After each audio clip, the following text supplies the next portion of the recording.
a respect ma casse pour nous balai mais on va travailler pour le peuple congolais parce qu'à l'époque on lire pour la Kabila à l'époque pardon il même avec vice-président de la République et au final on lire mbongo katou mais maman ma connaissait qui est bon ça c'est là ici dans mon mais réalité ça autrement ozomona yo on a tout tanga ba ba sobi batanga ba bien que c'est renouvelable une seule fois Kabila a célébré l'élection en 2016 a renouvelé en 2011 et c'est en 2018 Sikoyo, excusez-moi peut-être de nous relayer. Nous devons Emmanuel Ramazan Chadal.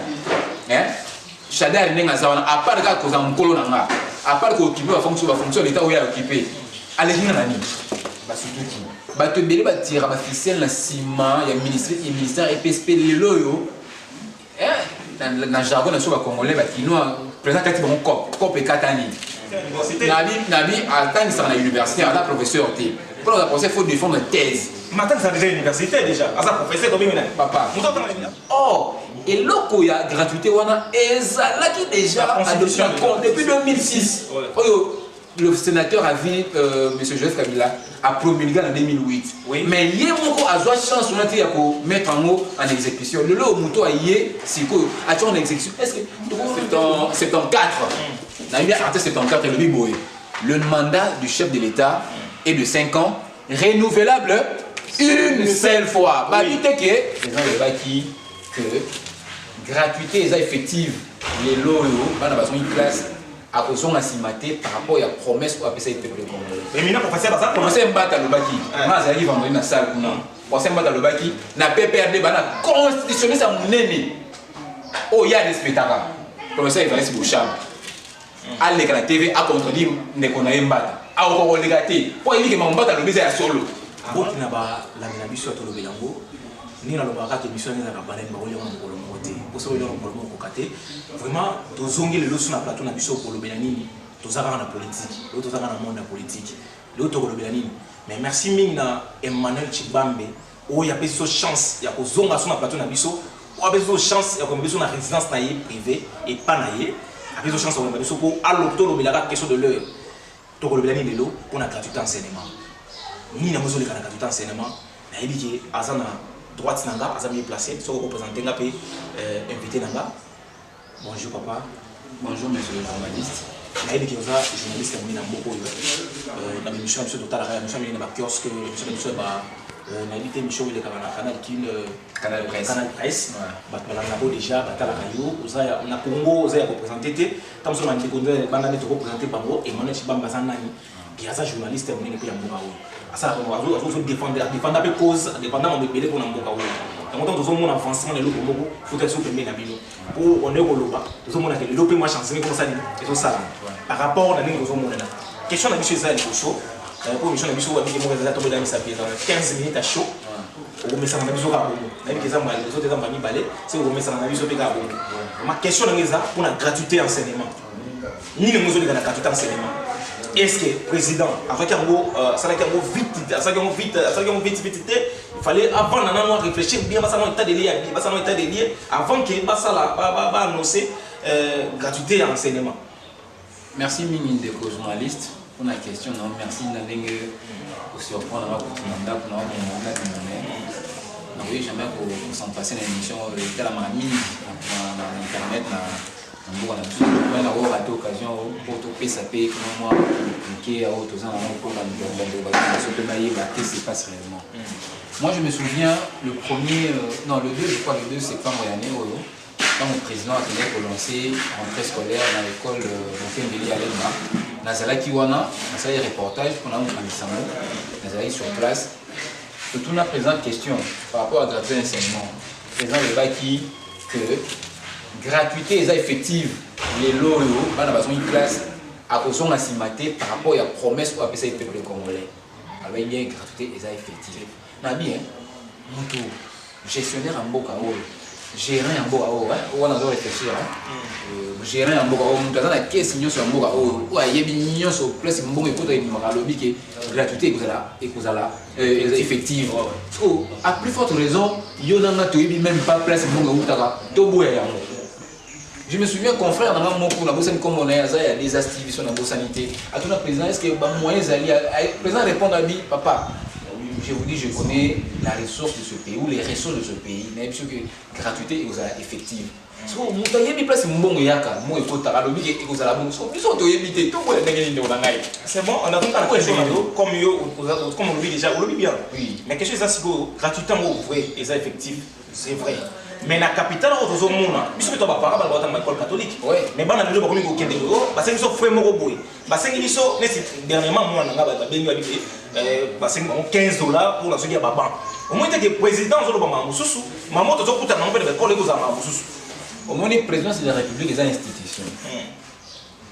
Le président Géraka, Nini au quotidien. Il y a un moment où on a président de Premier ministre, Premier ministre, ministre, dans le secteur, surtout, il y a vie à sauter sur la place de Mamouzolé. Dans le secteur, on a un ministre, Willy Bakonga, ancien professeur dans la Tengsan dans Massamba. Il est s'occuper dans l'enseignement. Na vice naïe vient à biso Didier Boudimou.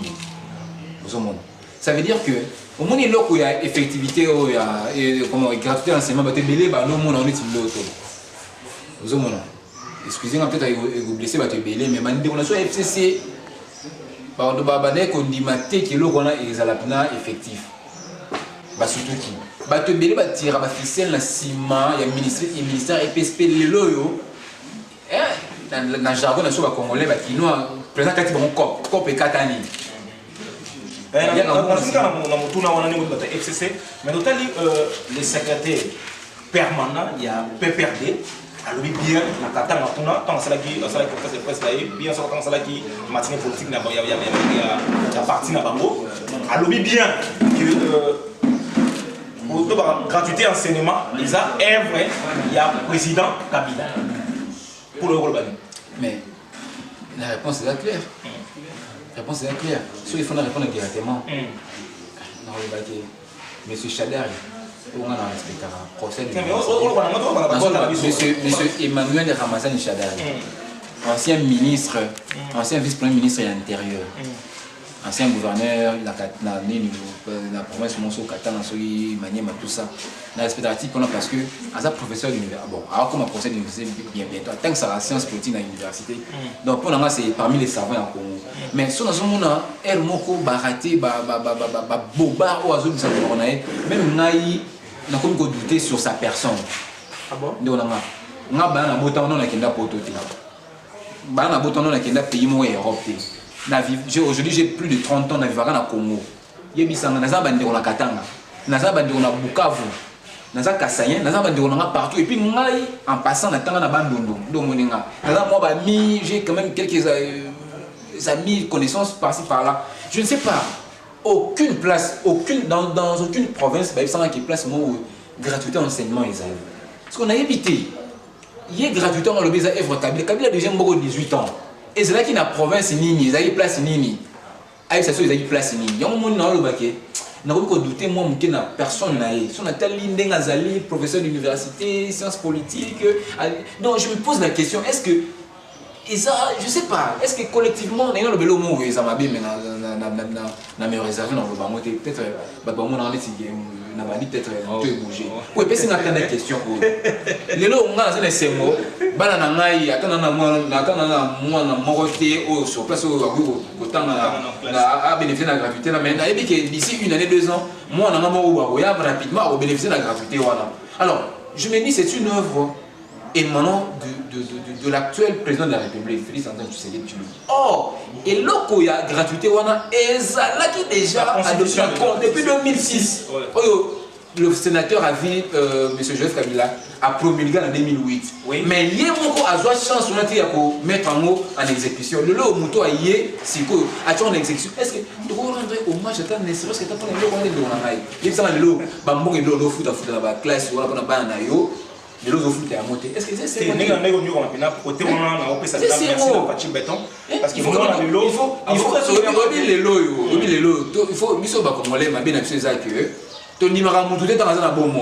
C'est ça le mal, parce que ça donnera l'impression qu'on est en train de le glorifier, on est en train de le déifier. Non! Nous sommes journalistes. Là, on parle de ça, je dirais non, non. na copier makambo ya na funa de connaître autant aux na ça était au kufi nena ba éloge moko boya titre posthume non c'est que ba copie ba evo pa ça mais bien sûr na c'est voir les unis il sont dans le bani contre ni non parce qu'on a tout la somme il s'en va tout le monde tout dans tellement to yambio déjà c'est qu'il faut profiter pour ça rappeler moi rare ta le mettre tout 6 prendre le bout de quand même pour attendre temps ya mabiso ndenge le secrétaire permanent il y a Pépère Daloubi les retours il y a Mokondi Mboka les retours il y a ancien président na scène politique pour le bani. D'abord à ce que je sache de secrétaire permanent il y a Pépère à ça la droite et puis droit P professeur Mbata Lobaki en professeur Mbata Lobiango professeur Essambo Lobiango professeur Njoli Lobiango professeur nani a combien kiminga so yena rappeler ba Lobiango baza batnatangi wana baza ba constitutionnaliste ya munene ya mboka na biso na bien il ne suffit pas que ça la droit il faut ça la droit mais la spécificité il y a constitution et d'être un constitutionnaliste ba Lobiango bah oui bien que ce n'est pas d'ailleurs je n'ai même pas besoin de constitutionnaliste c'est moi à l'Oba ce qu'on a vu la constitution à tel article 104 108 mais bah oui constitution on a ils ont permettre il y a ça il y a zonga eh bah moi sikoyo bah moi sikoyo na maïla moya mabia kibondoki mama kanza ke ba l'équipe sur maïle mama kanza ka bongo non ok français ka même français on batanga ya ngoka biso pe to tanga na sima na ba na sima ba l'équipe sur ko ba bikolo na biso est-ce que David excusez-moi peut-être de nous relaisser nous droit Emmanuel Ramazan du Chadal hein Chadal nenga zawana à part ka koza mkolo nanga à part que occuper la fonction l'état où il a occupé allez-y na nini Azal licencié en sciences politiques et administratives moi je suis licencié en sciences de l'information et communication Azal titre nini na zone respecté bientôt Nabi attend ça à l'université à la professeur pour la professeur faut défendre une thèse. Maintenant ça déjà université déjà. À ça professeur domi maintenant. Papa. Yoka non. Et là on a profité de l'occasion d'expliquer batou.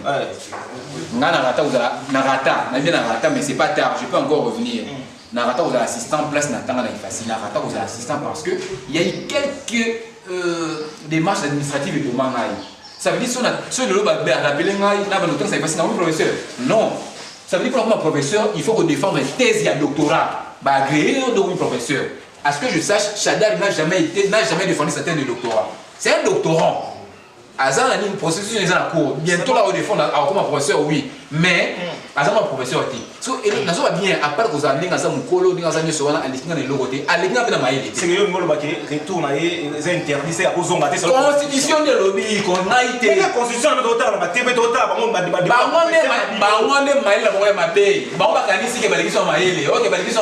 Mais pour m'éliminer, professeur Mbata Lobaki, moi j'arrive vendredi dans la salle. Professeur Mbata Lobaki, na PPRD, na constitutionnel ça mon nez. Oh, il y a des spectacles. Professeur Evariste Bouchard. Allez, la TV a contredit Nekona Mbata. A encore regaté. Pour il dit que Mbata Lobaki est solo. Ah, on a vu le confinement bien. On a lobby boy. Professeur Mbata. Tout n'a pas dans ce passage là, parce que batanga dans la Yékin.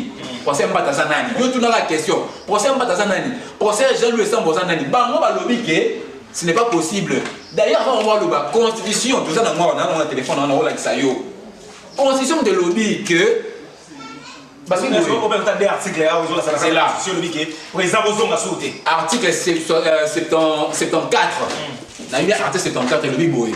Le mandat du chef de l'État est de 5 ans, renouvelable une seule fois. Bah dites que 2 fois consécutives, bah renouvelable une seule fois. Est-ce que on a pas c'est important. Nabi hein. Yo nanga totanga, ba ba sauver batanga. Bah bien renouvelable une seule fois. Kabila a célébré l'élection en 2016, a renouvelé en 2011 et ici en 2018. Sikoyo, soit il faut en 2023. Soit à renouveler le mandat et au moins il a renouvelé la deuxième fois. Sois intelligent mon cher ami. Quand on dit que c'est l'anniversaire de mandat que on a eu. Parce que bateau soit lobby au bazolo ba on a lobby bien qui na constitution la place mode. Bah moi c'est quoi la place mode réellement ba lobby bongo. Soyez réellement ba lobby bongo, excusez-moi peut-être fausse modestie. Je mets en toi bandination internet ba excusez-moi. Ceux qui ont ndenge bongo ba lobby bongo. Na solo bango vraiment c'est ba ma éviter. Ah, c'est que baza maïli. On a engagé ka yo moko. Et engagé ngana ba congolais va penser le roi. Engagé parce que constitution le bien, renouvelable une fois, une seule fois. Ce que Kabila s'est basé en 2023, à renouveler deuxième fois. Non, mon frère, c'est clair. Dis-moi. Dans la français, on va t'enseigner ça au français, on va t'enseigner au français, on a su quoi. Comment vous s'embrouillez, pourquoi? Kabila n'est pas un singa na kingo. C'est la constitution oyo pour l'intérêt naïme.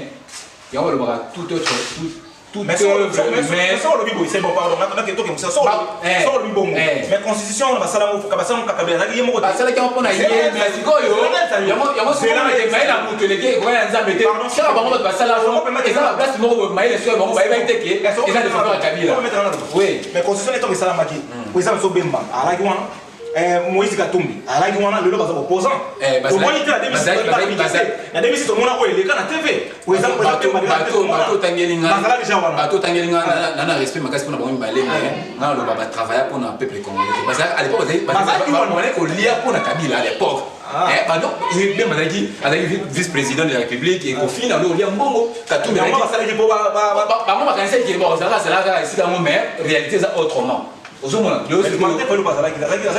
un l'obligation, Madame Fayou l'a dit provincial, avant qu'on lia pour que l'eau soit ezalabongo. Il y a un moment qu'on a subi ça. Constitution, on a quitté pour la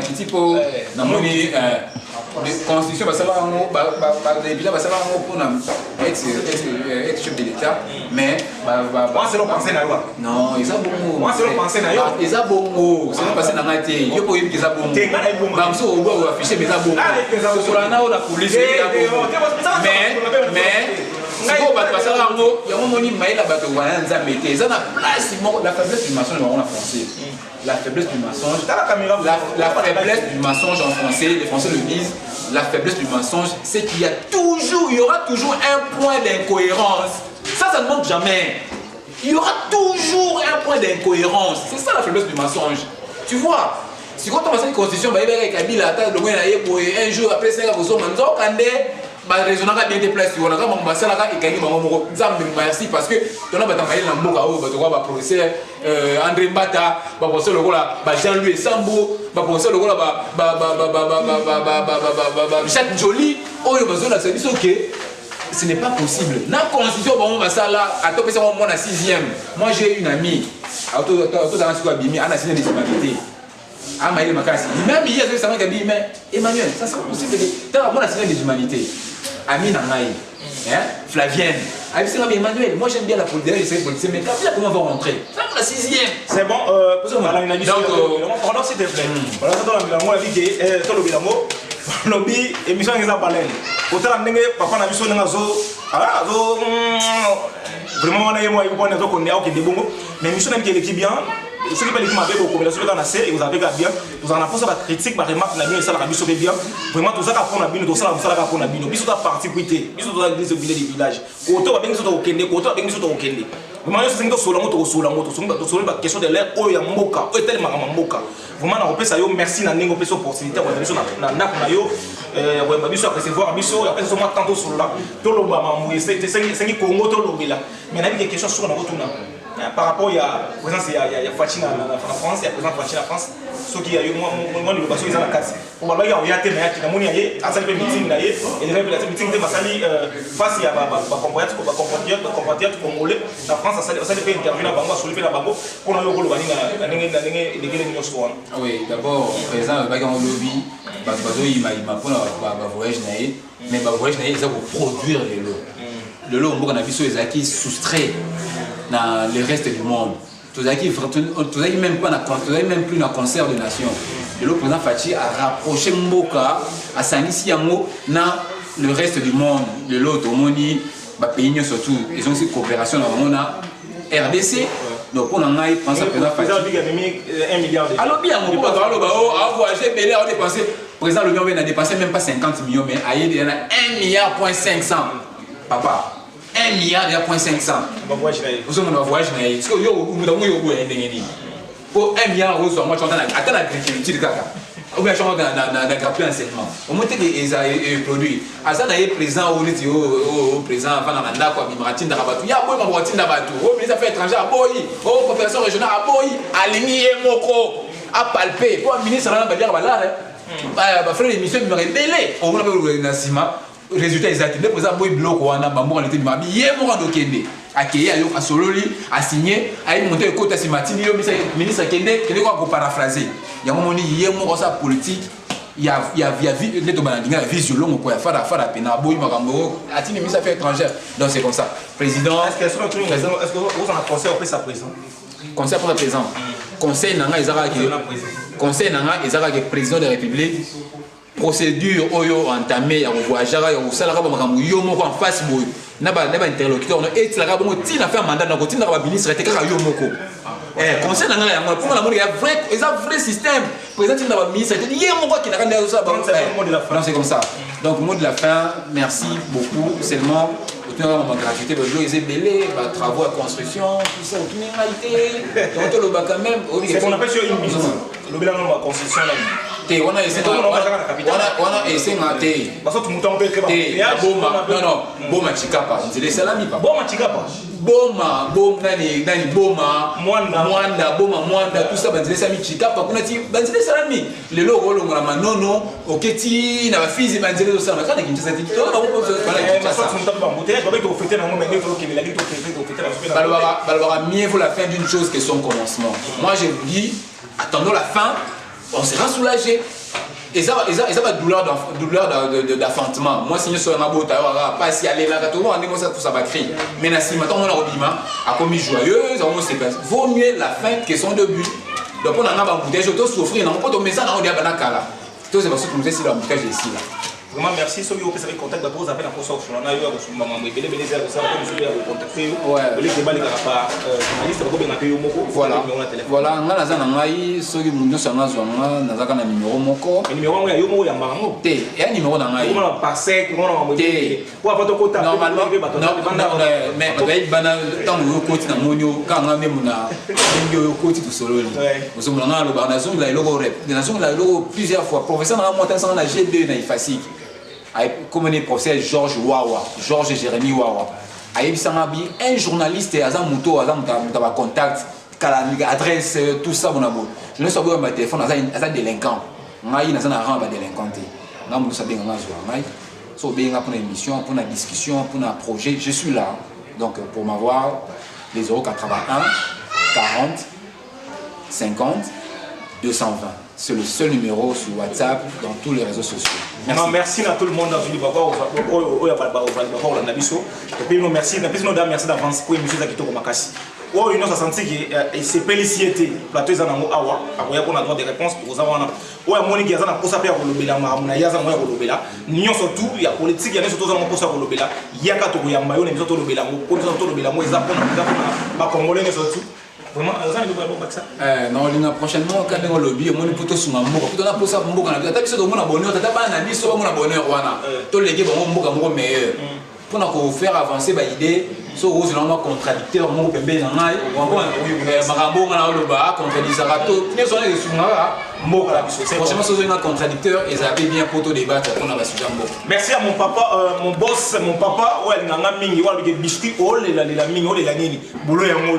La chaîne Biscuit TV, Makambo, bientôt la monétisation. Vraiment, merci papa. Neuf première ngala. Ce qui yote, na yebite. Mais là, mais tu les sauter pour déjà pour bientôt là tu qui ne veut qu'on l'année vraiment les tout ça puis moi bonne papa ça fait beau bisous dans nos salles et les gars t'es na foot mona obenga pour na boita pour na bangam ah vrai obenga boy ote aza occupé aza empêché trop pas vous allez empêcher de montréal zate o beta nga munduki Mobali garçon ba boucle d'oreille il y a pembe vraiment merci merci na yo de tout côté mana biso merci na yo donc pesi biso chance à voir na ko na yo est-ce que tu peux beti ou biso bien et que on va bien merci on est en amour et en amour bon donc la tradition oblige donc merci pour moi c'est un honneur il y a ma confrère Nanaï on a parlé c'est un peu bien dans le discutateur mais j'ai été quand même à la hauteur il y a ma question il y a l'émission donc c'est un peu ça prochainement on sait là vraiment oui et puis nous attend tout le monde contradiction tout entrechoqué l'idée on ça va faire avancer le pays c'est ça merci merci beaucoup